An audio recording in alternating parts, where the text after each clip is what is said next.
Here is a financial concern expressed by pre-retirees and retirees in discussion forums and groups. I've had my variable annuity for 6 years and I just added up all the fees, mortality charges, admin fees, the sub-account expenses, the riders. It's over 3% a year. But I still have surrender charges for 2 more years. I don't know if I should bite the bullet and get out now or wait.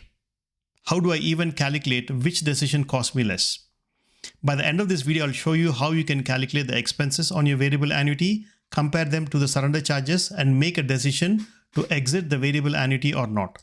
I am Sridhar Bopana, a financial advisor in the retirement wealth management space. Over the years, I've helped several pre-retirees and retirees secure finances for their retirement years. I'll provide a strategic solution for a very specific financial problem in every video under 5 minutes. In this video, we're going to discuss how to calculate the fee on your variable annuity, compare it against the surrender charges, and make a decision if you should exit from this variable annuity or not. Now, what are the causes for this problem? First, if your variable annuity has high fees, it will keep eating into the growth of your variable annuity. Second, if you want to exit from this, you'll have to pay a very high surrender fee. That's another problem. Third, people do not know what to do, so they actually have a freeze response, which means they will not do anything, and this will actually make them pay the annual fee every year until your variable annuity contract expires. So what do most people do, and why does it fail? Most people want to wait it out, which means they will say, you know what, let's wait and let's finish the 10-year period of your variable annuity and let's exit.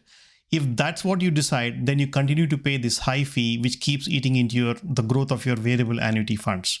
Second, they get angry that they have to pay so much high fee for this variable annuity, and they immediately just make a decision in a second to exit. It's an emotional exit.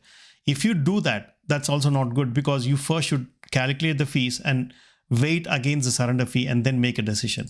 So what is the solution for this? The solution is actually, if the fee that you're paying is high and if you want to exit, the solution is actually rolling over your funds from a variable annuity into a fixed indexed annuity, which is an FIA.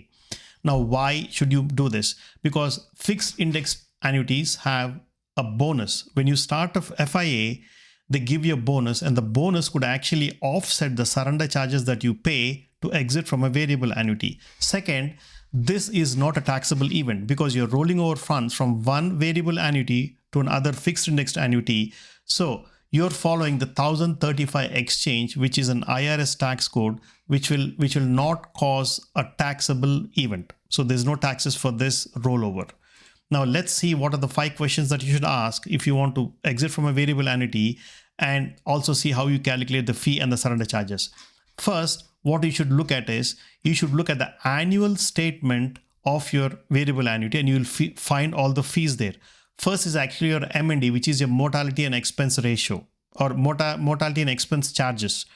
Now this is the cut, or it is a certain fee that the insurance carrier charges you for providing you lifetime guaranteed income. So when you hit retirement and when you want to start withdrawing money from this variable annuity for the rest of your life, they charge you this M&E fee, the mortality and expense fee. This fee is also for the death benefit. In case you start your variable annuity and you pass away quickly, then the remaining balance should go to your family. So the M&E fee is for that. Second, you should find out what is your current surrender charge. Usually surrender charges are usually high, and people don't like to pay such high surrender charge, and so they don't want to exit. So you should find out what is the surrender charge. And then based on these two, based on the fee and based on the surrender charge, you should make a decision. So that's your break-even point. That's how you make a decision. So let me give you an example. Let's say you have about $400,000 in your variable annuity and you're paying a 3% fee. And so this means you're paying about $12,000 a year just in fee. And let's say your surrender fee is about $26,000. And you have 3 more years left in your 10-year variable annuity. So you finished 7 years, your 3 more years are left. Now, the question remains, do you want to pay this 3 years multiplied by 12, which is fee for every year? Do you want to pay this $36,000 and stay in the annuity, or pay the $26,000 and as a surrender fee and exit from the variable annuity? Ideally, I would recommend paying the $26,000 as a surrender fee and exiting. The other way to calculate it is you will take the $26,000, which is your surrender fee, and divide it by 1 year fee, which is $12,000. You end up with a number which is 2.1, which means you're paying 2.1 years of fee and exiting from this variable annuity. Now, if you exit, then what should you do?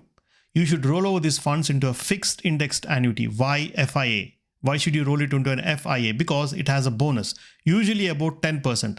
So if you're paying $26,000 as a surrender fee and exiting, now you're walking out with $374,000 of the $400K. Now for this $374,000, if there's a 10% bonus, it's about $37,000. This $37,000 bonus from the fixed indexed annuity will help you offset the expenses that you paid as a surrender fee. Now, finally, you'll find out talk to your advisor and find out if there is a 1035 exchange option that is available for your annuity. Now, why does this strategy work better?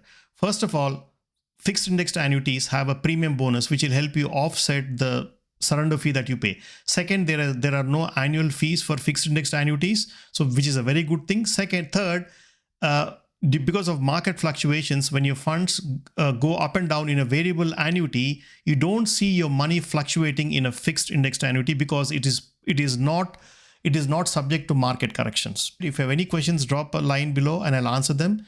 See you in the next video. Bye bye.